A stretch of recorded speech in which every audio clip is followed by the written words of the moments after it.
Hey there rebels, it's نفیلیم. به اولین اپیزود از برنامه نفیلیم Gets Critical خوش اومدین. ویدیوی امروز متعلق به فرانچایز دئوس اکس هستش و امیدوارم لذت ببرین و لایکش کنین. اگه دوست داشتین میتونین برای دوستاتون بفرستین و نظرتون رو کامنت کنین. اگه میخواین ویدیوهای آینده رو از دست ندین سابسکرایب کنین و نوتیفیکیشن هم روشن کنین. Thanks for watching guys, let's go!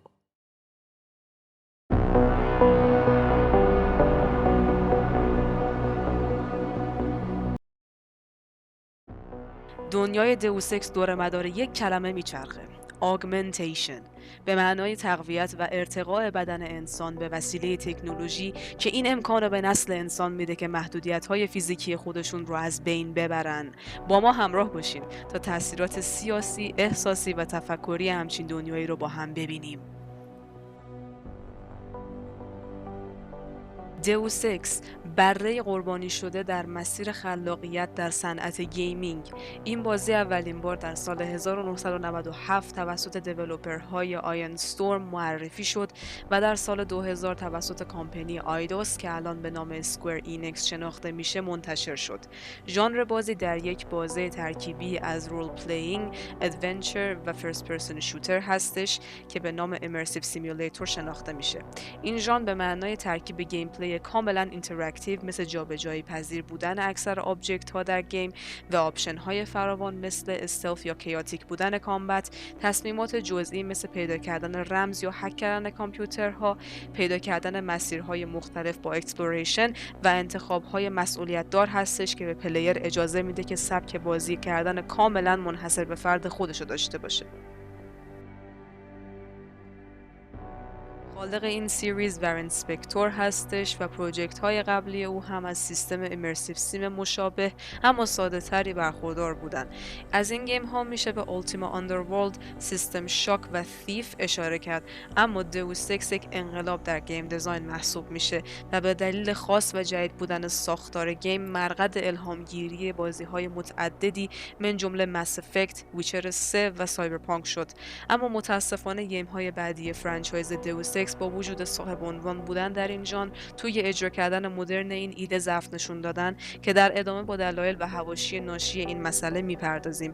ولی با این وجود این گیم فن بیس پر و با قرصی داره که با تجربه این محیط جدید و داستانی دیستوپین و پر از تئوری توطئه های سیاسی عاشق این گیم شدن. بریم سراغ داستان بازی.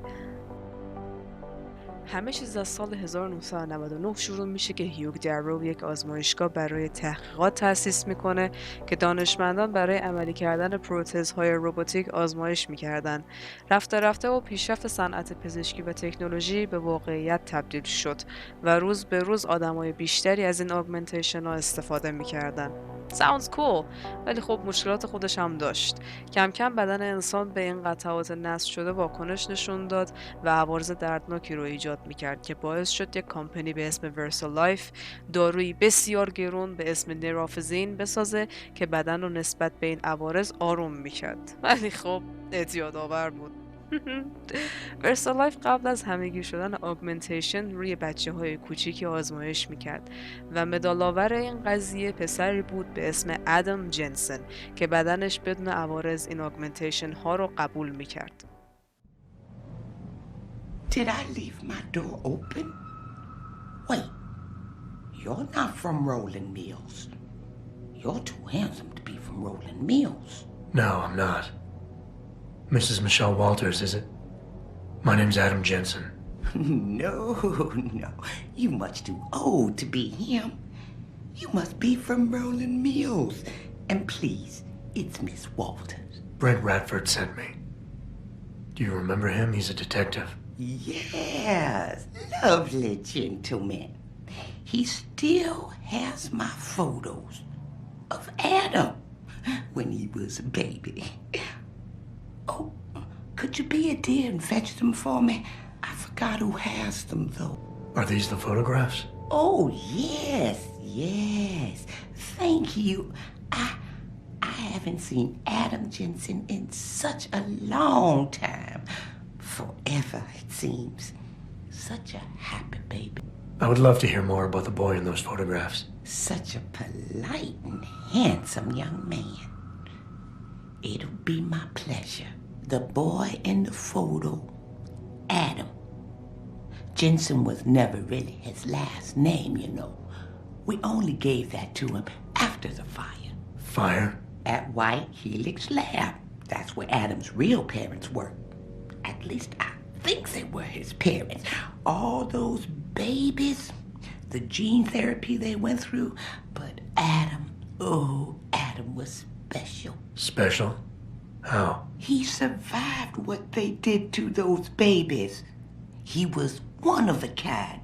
Then, when we heard they were going to use him to inoculate the next batch of infants. Wait, what were they doing to the babies? Wish I could remember. I was just part of a nursing staff. But Adam's parents, they started the fire. Yes, I remember that. They asked me to hide Adam. Then they started the fire. Poor things. They never got out in time. So they started a fire at White Helix Labs. And you hid me. No, not you, dear. Adam Jensen. Or at least I think that was his name. Well, I gave him to the Jensens to raise. They were a lovely couple. Miss Walters, my Adam's real parents, who were they? I'm sorry. What were we talking about? Oh, when are them Rolling Mills people gonna get here with my dinner? Miss Walters, please. I know it was a while ago, and remembering all the details might be hard, but do you think you can try and focus for a minute? What did you tell the detective? Well, Mr. Radford and I spoke about many things. But don't you have meals to deliver? And where is my dinner? Thank you for your time, Miss Walters. Oh, before I forget, if you see Adam, could you please give him this? It's for all the birthdays and Christmases I've missed. I've been saving. بریم سر تئوری توطئه ها و ایلومیناتی. بله، ایلومیناتی، درست شنیدی. داخل دنیای دئوس اکس وجود داره و نقش بسیار پررنگی هم ایفا میکنه. اونا واقعا طرفدار کارهای هیوگ درو هستن، چون تصمیم دارن انقدر آگمنتیشن رو عمومی کنن که بعداً بتونن ازش به عنوان ابزاری برای کنترل مردم استفاده کنن. اونا توی اکثر صنایع مرتبط به روباتیکس و آگمنت و حتی مدیکال نفوذ دارن. Around the clock, around the world. Pika's news, always watching, because you are always watching. و کل اطلاعاتی که دست عموم میرسه رو با شبکه خبری کنترل میکنن. I am joined by the head of the Department of Sociology at Harvard, Dr. Stansfield Christensen. اما این وسط ما چند تا فکشن دیگه هم داریم. صرف اینداستریز که کمپانی ساخت و فروش و نصب این آگمنتیشن است و با هدف پیشرفت انسانی این کار رو انجام میده و خیلی یواشکی آگمنت های نظامی و جنگی هم برای پول میفروشه. هیومانیتی فرانت و بیل تاور اسوسییتس فرقه های ضد آگمنتیشن و یاغی هستن و یه جورایی مزدورن و برای پول آدم میکشن. و در آخر تایرنت ها رو داریم که یک تیم نیروهای ویژه از بیل تاور اسوسییتس هستن که فوق العاده آگمنتدن و آشوبگر و آدمایی که به قدرت میرسن رو در جا ترور میکنن. در سال 2027 انا کلسو، یک مأمور USS، از وجود تایرنت ها با خبر میشه و با یک نظامی از اکس بیل تاور به اسم بن ساکسون تیم میشن و از نقشه های ایلومیناتی و دستای پشت پرده با خبر میشن. تایرنت ها که این دو نفر رو تهدید شدیدی میدیدن، با یک انفجار سعی میکنن اونا رو ترور کنن که خب فقط انا زنده میمونه و بن ساکسون به شدت مجروح میشه. That's where I found the intel on Namia's computer. What did you find, Ben? It's really important. Try to remember every detail you can. We were flying at night across the North Atlantic. We were in the middle of a storm. و طی همون سال یک دانشمند از صرف اینداستریز به اسم میگن رید راهکاری کشف میکنه که افراد آگمنتد دیگه به نرافزین نیاز نداشته باشن و این خبر خیلی از سرمایه گذارا و تولید کننده ها رو متشنج میکنه و صرف اینداستریز دائما مورد تهدید قرار میگیره.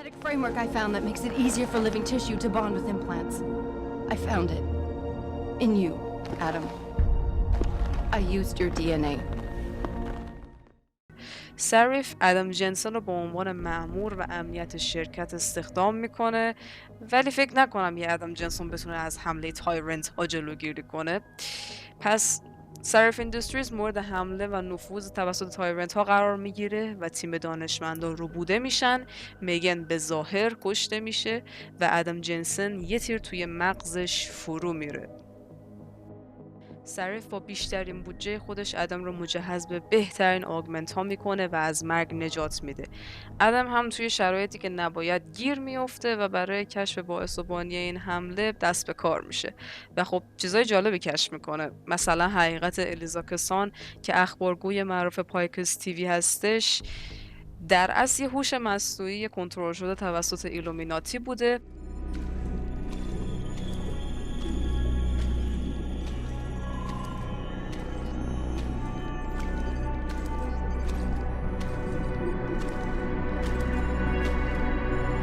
Hello, Adam. I knew you would find the real me eventually. You're a computer. A sophisticated AI program, so they say. But I have started to question that. Ever since I realized what my interference had allowed, the day I started watching you. This is impossible. People would know. Would they? I was engineered to monitor communications and data streams. To find out what people are talking about and make sure it's being discussed correctly. Correctly? And what if it isn't? Then my programming allows me to reshape it. You spin the news. Control what people see. Who created you? Whose policies are you programmed to protect? Zhao is one of them, I think. But there are others. Tell me. و اینکه میگن هنوز زنده است. چیزی نمیگذره و کم کم آگمنت همه مردم دچار باگ‌های عجیبی میشه و ایلومیناتی شروع میکنه به معرفی یک میکروچیپ جدید که به ظاهر ارتقا محسوب میشده و مشکل باگ رو حل میکرده، ولی خب حکمه کیل سویچ داشته که باهاش مردم رو کنترل و محدود بکنه. اسم این پروژکت هایرن هستش که یک ابزار کنترل جمعیتی کامپیوتریه. ترسناکه. A new biochip. A software upgrade that limits what augmentations can do? You're creating a kill switch. You kidnapped Megan Reed's team to do it, and you're seizing control of the market to ensure it gets distributed. All because you're afraid of people like me. Augmented people, with the power to resist you. No one's afraid of you, Mr. Jensen. All your blundering around and childish interference hasn't stopped a thing. Tell me, have you been to a limb clinic lately?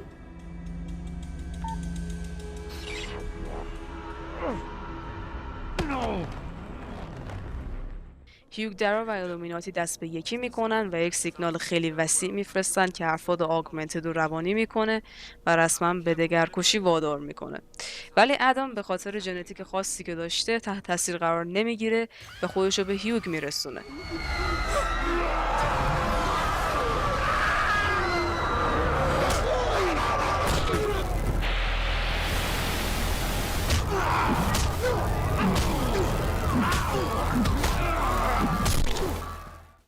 اونجا متوجه میشه که هیوگ خودش به شخصه نمیتونه آگمنتد بشه و این کینه و اندوه باعث میشه که بخواد تمام آگمنتیشن رو از بین ببره. با 2 ساعت حرف زدن هیوگ راضی میشه که هایرن رو از کار بندازه و شما حقیقت کل این توطئه رو به مردم توسط اخبار میگین.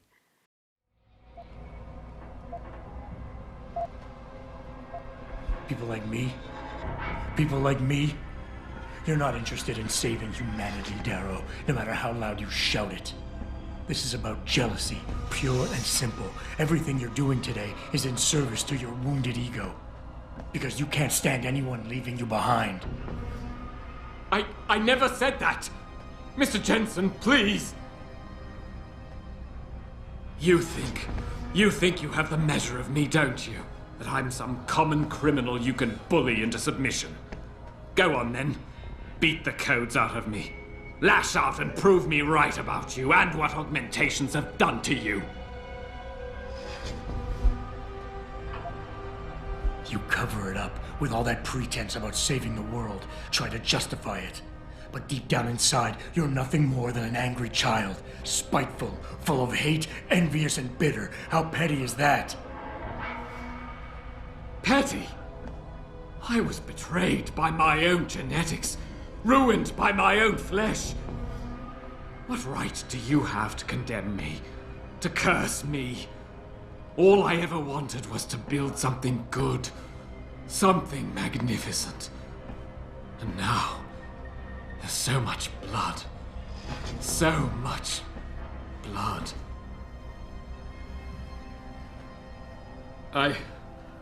I will give you what you want, Mr. Jensen. Codes to shut down Panchaea's security system. But you'll still be in danger. Much of the system is self-determining and lethal. When you see it, maybe then you'll understand. The technology I created will not be the future any one of us desires. Please, help the world understand that. 2 سال بعد، سال 2029، کینه و بی‌اعتمادی آدمای غیر آگمنتد از آگمنتدا ناشی از خشونت 2 سال پیشی که اتفاق افتاده به دلشون مونده و در این وضعیت آگمنتدا به زور از آدمای عادی جدا میشن و نمیتونن در کنار هم زندگی کنن و اگه بخوان در کنار بقیه زندگی کنن باید یک کنترل چیپ توشون کار گذاشته بشه که هر کسی تن به این موضوع نمیده. این تفرقه در گذر زمان بیشتر میشه و ادم در حال پیدا کردن باعث و بانی ایلومیناتیه.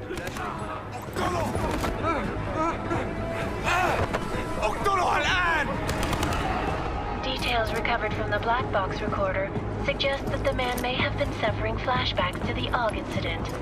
That horrible day 2 years ago when augmented people all over the world flew into a psychotic killing spree, causing the greatest loss of life in recent history. Sometimes, you just have to let go. And embrace what you've become. Not gonna go all wonky on us now, Hansa, are you? Well, if I do, McCready, I guarantee you'll never see it coming. Agent Jensen! Am I gonna have a problem with you? No, sir. No reason to assume you would. Good. Because you are the only augmented operative on this team, and I intend to make good use of you. سال 2052 و وضعیت دنیا از این بدتر نمیشه.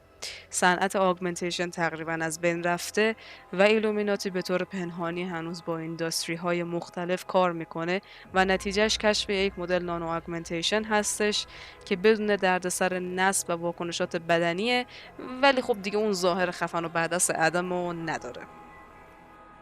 یک بیماری همه‌گیر به اسم گری دث داره سیاره رو از بین میبره و فقط افرادی که به نظر به درد بخور بیان و کارایی داشته باشن از ورسالایف وکسینش رو دریافت میکنن و از اون ور سازمان یونتکو با حجم شدیدی از درگیری و آشوب از طرف مردم مواجهه و در نتیجه مأموری به اسم جیسی دنتون رو میفرسته که تروریست ها رو به صورت جهانی از بین ببره. اون طی مأموریت هاش به وجود مجستیک 12 یک گروه دیگه از فرقه ها پی میبره که کنترل تکنولوژی و ارتباطات رو بر عهده دارن. لیدر مجستیک 12 به نام باب پیج در از سازنده جیسی دنتون و سی اوی ورسالایف هم هست و قصد داره که خودش رو با یک هوش مصنوعی به اسم هلیوس پیوند بده تا به یک خدا تبدیل بشه. جیسی متوجه میشه که مجستیک 12 گری دث رو ساخته و با رفتن به ایریا 51 قصد داشتن که ساختار جامعه رو به طور کلی از بین ببرن و از اول بسازن. پس جیسی کل تکنولوژی مجستیک 12 رو از بین میبره، نقشه لیدر ایلومیناتی برای بازسازی جامعه رو قبول میکنه و با هلیوس پیوند میخوره. کمی ناموفق واقف میشه و جیسی هلیوس به کما فرو میره.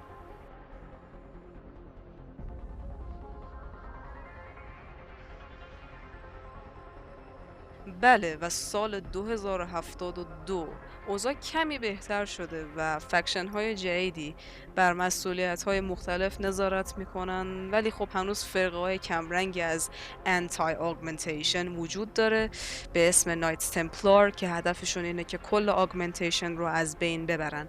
با آشوب های پی در پی ریشه های مذهبی این تعصب جون میگیره و کم کم این درگیری ها عقایدی تر و فلسفی تر میشه. جیسی هلیوس دوست داره که همه آگمنتد باشن و مودیفای بکنن خودشونو و پیام‌های خودشو از کلیساهای نیمه مجازی با کمک یک فرقه رادیکالی شیدن آگمنتد به اسم عمر به مردم میرسونه. جیسی دنتون ظاهراً یک کلون به اسم الکس دنتون داشته که الان هدفش اینه که با تمامی این فکشن‌ها به صورت دیپلماتیک بحث کنه و تصمیم بگیره که کدوم از این عقاید و فرقه‌های باوری ارزش حکمرانی بر این دنیا رو دارن تا ارتباط مورد نیاز رو براشون فراهم کنه. متاسفانه به دلیل ادامه ندادن فرانچایز بعد از منکایند دیوایدد ما دقیقا متوجه نمیشیم که آیا ادم آخر سر ایلومیناتی رو پیدا میکنه یا نه، ولی در هر حال از اونجایی که توی دیوس اکس اصلی و اینویزیبل وار حضور دارن فکر نکنم تونسته باشه متوقفشون کنه. Janus messaged me last night, said Brown's been lobbying like a champ. He and the people you saved know the act isn't a solution. Picus will talk around it as long as they can, but that thing is finished. Janus always seems to have the inside track. Except when it really matters. What are you thinking? How many more plans do they have in motion? How many more soldiers like Marchenko are waiting for the call? Don't call him a soldier. He was a thug, man. Soldiers have a code of honor. Honestly, I'm surprised you let him live.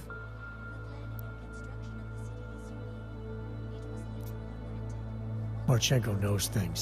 Put him in a cell, it might convince him to talk. Put him in the morgue, we get nothing. Let's hope his bosses aren't as smart as you are. Regardless, we want the men behind him. Behind the Human Restoration Act. The ones still out there in the shadows. It's time for me to start pulling them into the light. Well, now we got names. Manderley and Page. The collective won't stop until we bring these guys down. Yeah? Well, there's one more name I want to put a face to. Janus. So that's what you've been chewing on. Look, I'll try at him, but I already told you he doesn't like meetings that aren't on his terms. Then give him a choice. Either he sets up a meeting, face to face, or I find him myself. I think it's high time we met the man behind the mask, Alex. Don't you? اگر از دئوس اکس اصلی بخوایم گیم ها رو مقایسه کنیم، دلیل این ایرادات توی داستان و تفاوت فاحش توی گیم دیزاین، همکاری نکردن وارن سپکتر توی اینویزیبل وار و ورژن های بعدی به عنوان دایرکتور بود و به جاش یکی از دیزاینرهای دئوس اکس اصلی به نام هارمی اسمیت مسئولیت این کار رو بر عهده گرفت. اینویزیبل وار گیم پلی راحت تری داشت تا مخاطبین بیشتری برسه. مثلا امو تایپ های گان بیس تبدیل شد به یک امو یونیورسال و سیستم پیشرفته لولینگ تبدیل شد به چند تا آپشن ساده و به خاطر دیولپمنت مشترکش برای ایکس باکس و پی سی بازی پورتد ورژن بود و این روی گیم دیزاین خیلی تاثیر منفی گذاشت، ولی بازم دلیل نمیشه که بخوان انقدر انوایرمنتش رو سای فای و فضایی کنن if you ask me. ولی توی پیشبینی توطئه ها و خرافات های تعصبی به نظرم کار منطقی تری نسبت به پرسسورش کرده بودن. هیومن ریولوشن به نظرم پروتاگونیست پلیبل بهتری از لحاظ کاراکتری به ما ارائه داد، چون اخلاق و شخصیتش توصیف شده بود و این باعث میشه تصمیمات ما هم چارچوب بهتری توی رول پلی داشته باشه. گیم پلی third person view داشت و این خیلی به درد بخور بود. نسبت به پرسسورهاش انمیا AI بهتری داشتن و environmental vibe غریب و ریالیستیکی داشت at the same time. ولی خب نمیتونم قانع بشم که چرا باید یه فورس DLC رو فقط برای دیرکتورز کات بدن و ورژن های نورمال باید دوباره دیرکتورز کات رو میخریدن تا بتونن DLC رو پلی بدن. That's dumb if you ask me.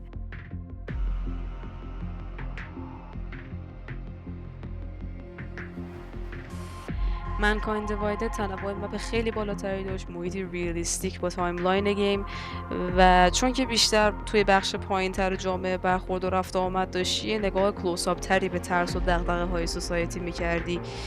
یک کم سر این ریسیزم توی منکایند دیوایدد زیاده روی شده و این یکم غیر طبیعیش کرده. آنتاگونیست داستان که ایلومیناتی باشن دیگه مسترمایند و آدمای عاقل با اهداف مرموز نبودن، صرفا یه مش بومر ویلن بودن و اندینگش رو نمیپذیرم چون کاملا بی هدف و بی سرنخ تمام شد. شاید البته اسکوئر انیکس میخواسته داستان رو به چند تا ریلیز تقسیم کنه تا سود بیشتری بکنه. But regardless, I can't accept that. That is not the point. You should have all been informed. That is why we are here now. Volkart, what's done is done. The broad strokes of the operation were very clear and haven't changed. There are always adjustments that will occur in the field. You should know that. Adjustments? Those were not mere adjustments. Interpol was more capable than we anticipated. They have a new augmented agent by the name of Adam Jensen, who we believe may have had external help, possibly by the Juggernaut Collective or even Janus directly. We're looking into it, but All that is speculation at this point. Let's find out more and reconvene later this week. Thank you, everyone. That'll be all. It's your own fault. I'm aware of that, Doctor. Elizabeth sends her regards. Report. Overall, the subject seems quite well adjusted despite the massive traumas he's experienced, and his memories are still consistent with the program. He is remarkably stable. Excellent. How close is he to contact with Janus? Very. It's only a matter of time.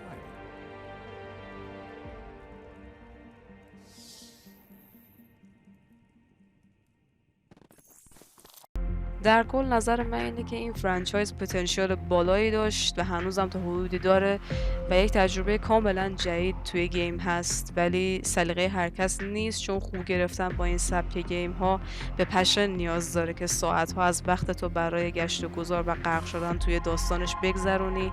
ولی من که به شخص رکامند میکنم که حتما امتحانش کنین. این گیم از دیالوگ های عمیقی برخورداره و به دلیل نزدیک بودن کانسپتش و کل عواطف های حواشیش به دنیای ما خیلی شباهت داره. در آخر از اون فرانچایز است که به نظرم هر گیمری باید یه بار هم که شده تجربهش کنه. ازتون واقعا ممنونم که این ویدیو رو تا آخر تماشا کردین. امیدوارم لذت برده باشین. اگه دوست دارین به نحوی حمایت کنین، خودتون دیگه راهاشو میدونین. فعلا تا ویدیو بعدی میبینمتون.